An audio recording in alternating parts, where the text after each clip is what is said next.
कभी सोचा है कि कोई बच्चा अगर क्लास में पीछे रह रहा है तो शायद उसकी शरारत नहीं, उसकी आंखें वजह हों। आज हम बच्चों की आंखों की दुनिया में छिपी एक ऐसी ही प्रॉब्लम को समझने जा रहे हैं, एक ऐसी प्रॉब्लम जो अक्सर हमारी नजरों से चूक जाती है। अक्सर जब कोई बच्चा पढ़ाई पर फोकस नहीं कर पाता, तो हमारा पहला ख्याल क्या होता है? यही ना कि शायद ये शरारती है या इसका मन नहीं लगता। पर क्या हो अगर असली वजह उसके व्यवहार में नहीं, बल्कि उसकी आंखों की दुनिया में छिपी हो? ये एक ऐसी संभावना है जिसके बारे में हम बहुत कम सोचते हैं। और पता है, ये कोई छोटी-मोटी बात नहीं है।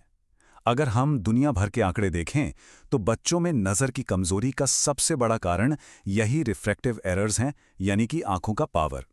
सोचिए जरा, एक ऐसी समस्या जो बच्चे के सीखने और बढ़ने की पूरी क्षमता पर ब्रेक लगा सकती है। तो चलिए इस खामोश संघर्ष को थोड़ा और गहराई से समझते हैं। इसे खामोश इसलिए कहते हैं क्योंकि बच्चे बेचारे अक्सर बता ही नहीं पाते कि उन्हें कोई दिक्कत हो रही है। तो ये रिफ्रैक्टिव एरर आखिर है क्या भला? देखिए, सबसे पहली बात, ये कोई बीमारी नहीं है। बस इसे आंखों की बनावट में एक छोटी सी गड़बड़ी समझिए। होता क्या है कि आंख के अंदर जो रोशनी जाती है ना, वो पर्दे पर, मतलब रेटिना पर ठीक से फोकस नहीं हो पाती, और बस नतीजा, दुनिया धुंधली दिखने लगती है। ये बात सच में सोचने पे मजबूर करती है।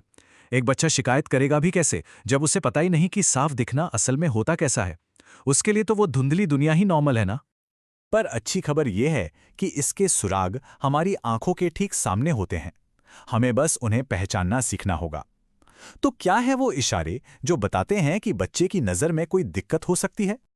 तो देखिए, मोटे तौर पर ये 3 तरह के होते हैं। पहला है मायोपिया, मतलब दूर की नज़र कमज़ोर। अगर कोई बच्चा टीवी के एकदम चिपक कर बैठता है या दूर देखने के लिए आंखें छोटी करता है, तो समझ जाइए ये एक इशारा हो सकता है। फिर आता है हाइपरोपिया। इसमें पास का काम करने में दिक्कत होती है, जैसे पढ़ते हुए, और अक्सर सिरदर्द की शिकायत भी रहती है। और तीसरा है एस्टिग्मेटिज्म। इसमें क्या होता है कि आंख का जो कॉर्निया है, उसका शेप थोड़ा सा इरेगुलर होता है, जिससे हर चीज थोड़ी, कह सकते हैं, फैली फैली या धुंधली सी दिखती है। लेकिन कहानी और भी पेचीदा हो जाती है जब दोनों आंखों का पावर एक जैसा ना हो, बल्कि अलग अलग हो।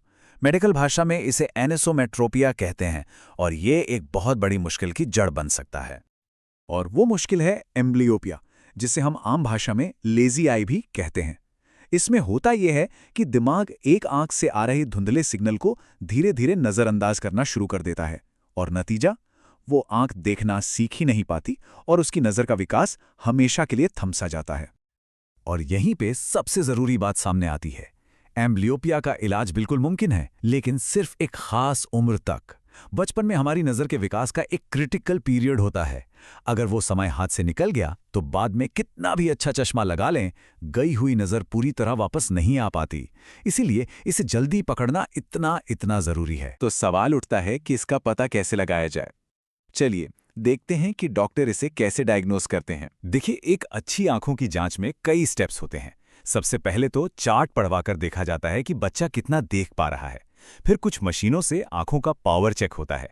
इसके बाद ड्रॉप्स डालकर एक खास जांच की जाती है, और ये भी देखा जाता है कि दोनों आंखें एक टीम की तरह मिलकर काम कर रही हैं या नहीं। और आखिर में आंख की पूरी सेहत को परखा जाता है। अच्छा, इन सभी टेस्ट में से एक है जो बच्चों के लिए सबसे सबसे ज्यादा जरूरी है, वो है साइक्लोप्लेजिक रिफ्रैक्शन। इसमें होता यह है कि आंखों में ड्रॉप्स डालकर जो फोकस करने वाली मसल्स होती है ना, उन्हें पूरी तरह रिलैक्स कर दिया जाता है। इससे डॉक्टर को आंख का बिल्कुल सटीक असली पावर पता चलता है। ये वो पावर है जो नॉर्मल जांच में अक्सर पकड़ में ही नहीं आता, खासकर हाइपरोपिया के मामलों में। तो एक बार जब प्रॉब्लम पकड़ में आ गई, तो समझिए रास्ता साफ है। और अच्छी बात यह है कि हमारे पास इससे निपटने के लिए बहुत ही कारगर तरीके मौजूद हैं। सबसे पहला और सबसे आसान उपाय है चश्मा। ये ज्यादातर बच्चों के लिए बेस्ट है, सेफ भी है और असरदार भी।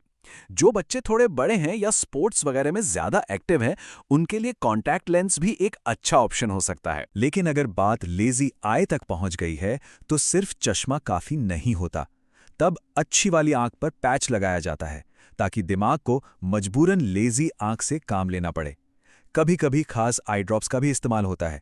मकसद सिर्फ एक ही है, उस सोई हुई आंख को जगाना और उसे दोबारा काम पर लगाना। आजकल मायोपिया जिस तेजी से बढ़ रहा है ना, उसे देखते हुए डॉक्टर अब सिर्फ पावर को ठीक नहीं कर रहे हैं, बल्कि उसे बढ़ने से रोकने की भी कोशिश कर रहे हैं।